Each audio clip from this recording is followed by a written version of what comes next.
What up, guys? Hello, it's your girl Megghy Dior, aka Madikanaya.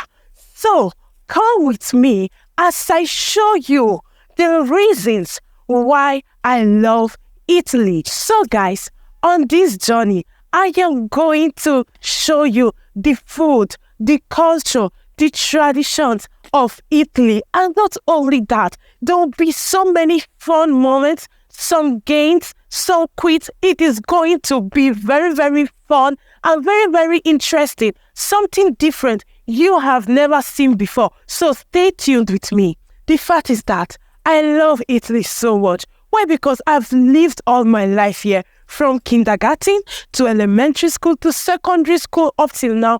I have been in Italy. So that is why I love Italy. Do you know that we have villages in Europe? We actually have villages in Italy. And I grew up in a village, okay? So come with me as I show you around my village. Let's go.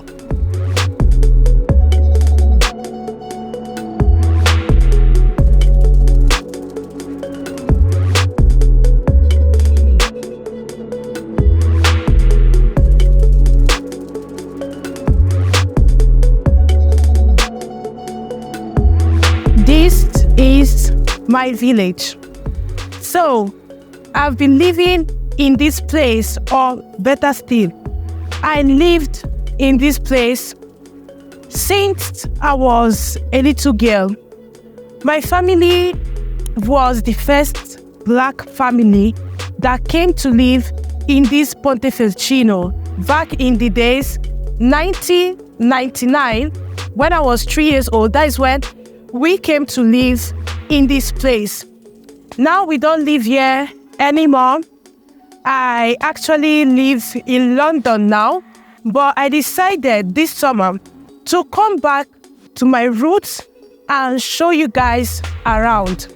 The first place that I'm going to show you about my village, as I like calling it, is this place that includes many things. Elementary school that I went to, nursery school. Then actually this place that we are now is the camp where immigrants stay. That is people that are seek for refuge, the refugees. Of course, for privacy reasons, I can't show you the people's face. I don't have the right to do that. But this is the camp. They call it Ostello.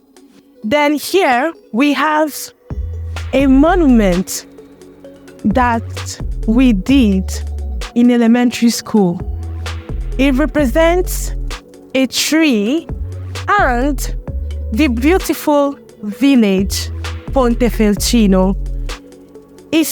You can see there are different drawings, and these drawings, we did it, I and my classmates, when we were in elementary school, I think elementary 5. So everybody designed something that he or she loved about Pontefalcino, and they now put it together and told us that at least whenever we come back to Pontefalcino, we will see this monument and remember our childhood. Come closer. This is the one I drew when I was 10 years old, and whenever I come here, I feel so much joy because it reminds me of my childhood. This place I want to show you guys is what we call Bosco Didattico. Bosco means forest, actually, and Didattico means schooling. So it's a kind of forest that they did it in a way that children can go there and explore different things. So let's go. This is the Bosco Didattico. We have a fountain there. But before I continue showing the Bosco Didattico, I want to tell you guys about, it's funny. In those days, when we were in teenage age, me and my friend, we were called les villageois. In French, it means the villagers. And because we lived in Pontefelcino, and the other girls, the other people, they lived in the city. I am still going to show you the city because Pontefelcino is just like a little village inside Perugia. Sure you get. So we are still going to go to Perugia after this episode. We're called the villageois. But believe me, like in life, it's not really by where you live, but it's all about what you are able to achieve. I just said I should chip in this thing, but that is a story for another time. Let's continue with the showing of Bosco. So, there is something called Sagra in Italy. It's not only done in Perugia or in Pontefelcino. It's done in the whole of Italy. Every summer, they do this Sagre, and the Sagra is just like a village event. So Pontefelcino, we first of all do their own Sagra.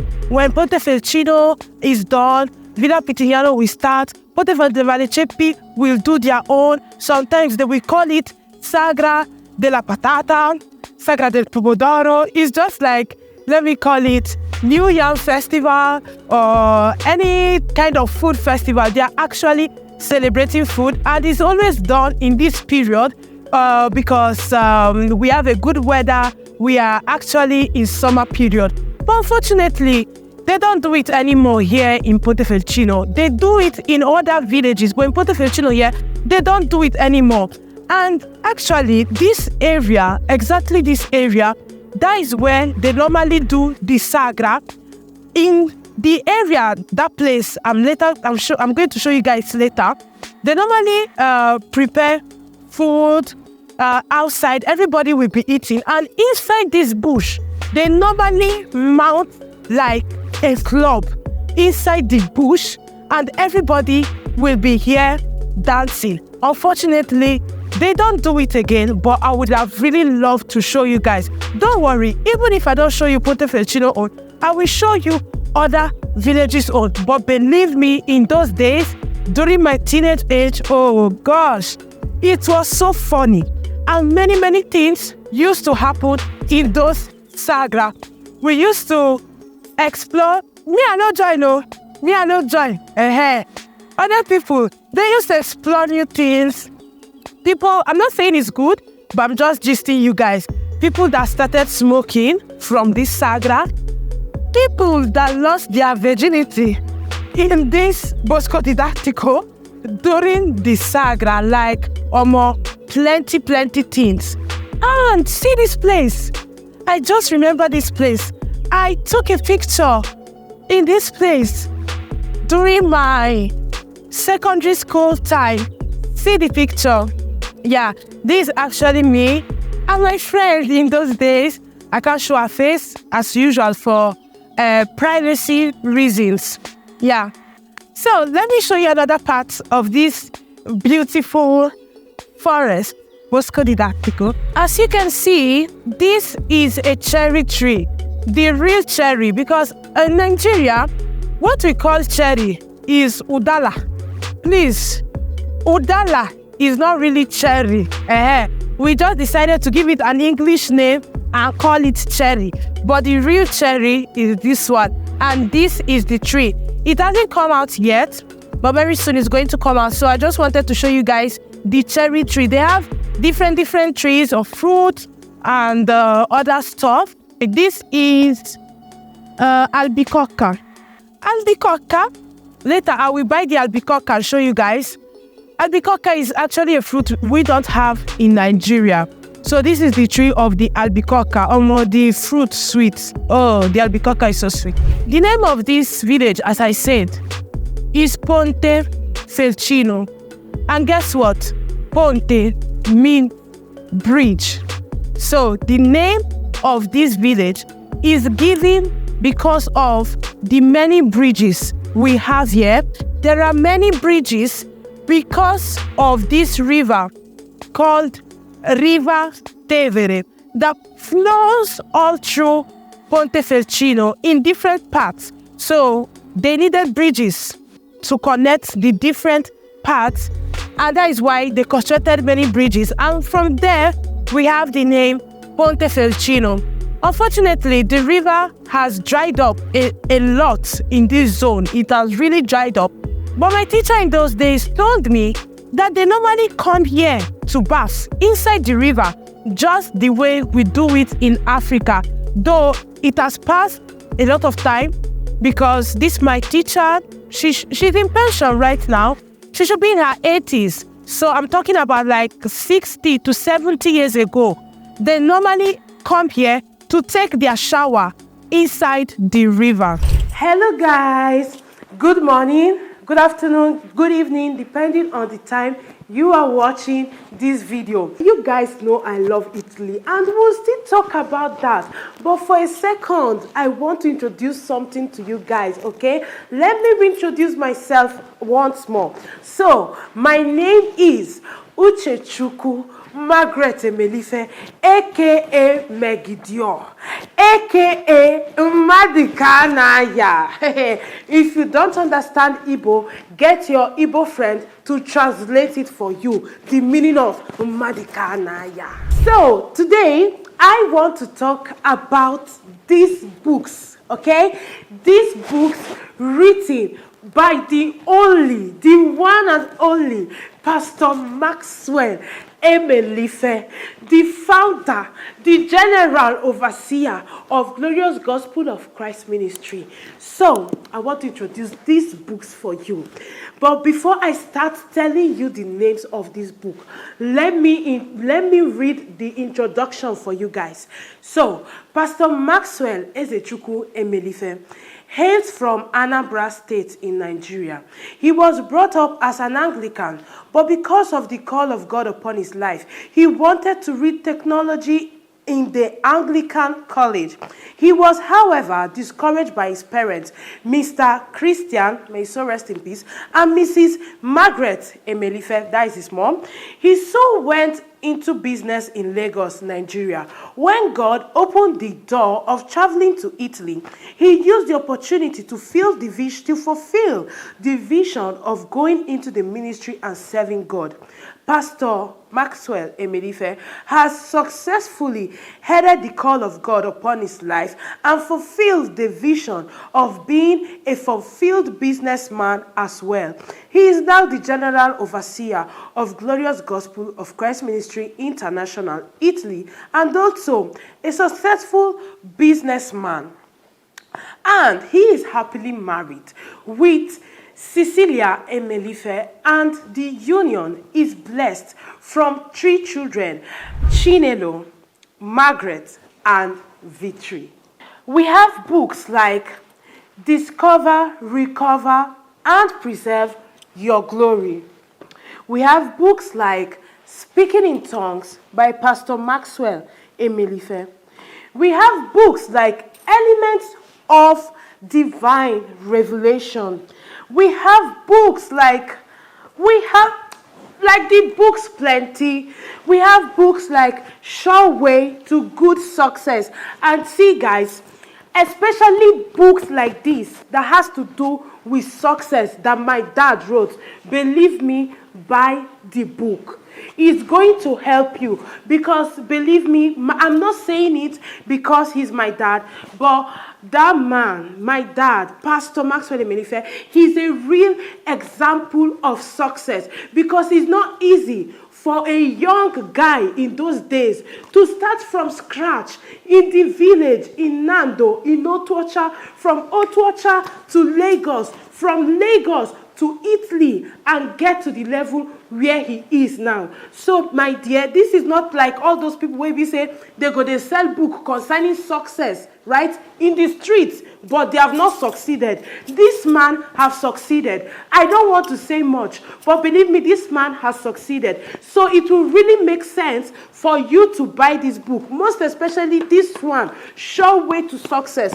We also have these books like thinking the right thoughts. These things are really, really important. So my people, my fans, my followers all over the world, if you are interested in getting some of these interesting books, okay, just call the number that you will see on the screen. If you're interested, just write us in our management email, and we will tell you the prices for the books, and we will still tell you how to get the book, and the book will be sent to you in any part of the world. Okay? And also, let me add something. If you need any business advice, if you need any counseling, if you need prayers, anything, just contact us at the same number, and you will hear from my dad directly, Pastor Maxwell Emelife. So, thanks for listening, guys, and let's go back to I Love Italy. This is another bridge. This is a new bridge. I've never seen it before because I've not been in Ponte Vecchio for, let's say, the past 10 years. And I didn't even know they constructed a new bridge. And from what I heard, at night, the bridge normally on light. You understand? And this bridge connects to the other side of Ponte Vecchio. Where are the animals? Guys, I wanted to show you animals. Like inside this cage, there are normally animals like peacocks, goats, plenty things. But it's like, I don't know whether they go vacation though. I mean, they don't kill the goat, chop up. I'm joking. They don't they chop goat. But especially the ones that are kept here, they are protected, okay? So, I don't know. Unfortunately, the animals are not here. But not to worry. In another episode, I'm going to show you guys fattorie. I will explain what is fattorie later. Such memories. This is my nursery school, the nursery school I went to. Don't video the children before they are going to denuncia me. So, this is the nursery school I went to. That one there is the secondary school I went to. And let me show you the elementary school. Like, this zone is all for school. So they have nursery school. When someone is done from nursery school, he will go to the elementary school. From elementary school, they will go to secondary school. And after that, senior secondary school, because it's only junior secondary school we have here. Senior secondary school is in the main Perugia, that is in the city. So this is what they call campetto. In this campetto, some years ago, Ivory Coast people, because here in Perugia and in Italy as a whole, is not only, like Nigerians are not the only African country we have here. We have a lot of Ivory Coast people, we have a lot of Cameroonian, Congolese, but most especially a lot of Ivory Coast people. And I actually grew up with them, and that is why je sais parler français très bien. Moi, si je parle français pour toi, tu vas penser que je suis ivoirienne. So, French people, they used to organize something called, when I mean French people, not really France, but the Francophones, that is the Ivory Coast, they normally organize something called Maracana. So, like some match between maybe Nigerians, Congolese, we normally do some match here. So women will be here preparing atike. They will be preparing aloko. The Ivory Coast people knows what I'm talking about. They will prepare garba, many things. But unfortunately, they don't do it anymore. Like, you guys cannot imagine how many memories I have in this Ponte Vecchio. Here is the place where children does sports. I and my sister, we also did sports here. To be precise, we did volleyball, and it's called palestra. This is the Ponte Vecchio palestra. Every village has his own palestra. I used to play volleyball here. Yeah, that is it. I can't actually enter because I don't have the permission for it. But you can see it from here, more or less. And not only palestra, the children that are in secondary school, they normally come and do what you guys call inter-house sports inside this place. That is where we used to do inter-house sports. This is actually murales. They are design made on the wall. Some are done clandestinamente. Clandestinamente means without permission, but some are done like they are contracted to design on the wall, and this is one of them. This is actually very beautiful. This bed that you see here, this bed is the bed that represents Perugia, il grifo. There is a bed called grifo, and this is the bed that represents Perugia. Anything that has to do with Perugia, this bed is there. Even the football team Perugia has a bed on it. They call the bed grifo. This is what we call the Caritas box, right? So this is a box that is kept here. It's not only in Portofelcino, it's actually in the whole Italy. It's just here. Then if you have some clothes that you don't need anymore, you can just put it in here. You will put it here, then do like this, and the clothes will go inside. Then the people in charge of it will now come, collect the clothes, and give it to the less privileged. We have gotten to the church. You know, Italy is the capital of, should I call it, of Christianity. So every village has its own church. So we are in the church of Pontefelcino right now. This church is the church where I did my catechism. I did my acresima. Forgive me, guys, there are some words I don't remember in English. Man, I know this. I even try to say, I would speak the English at all. I don't grow for Nigeria. Italy don't speak English. The only Italian they speak, I remember that free me. So, I did my Holy Communion here. I did acresima. I also did my whole catechism. I did it here. Let me show you some pictures inside this church of when I did my Holy Communion and my acresima. So we have seen the picture. How was I looking? So that is it. That is the church. Maybe one of these days I will go in during the service. And if you look over there, that is where the priest of the church lives. He lives in front of the church. So I've shown you many places in my lovely village.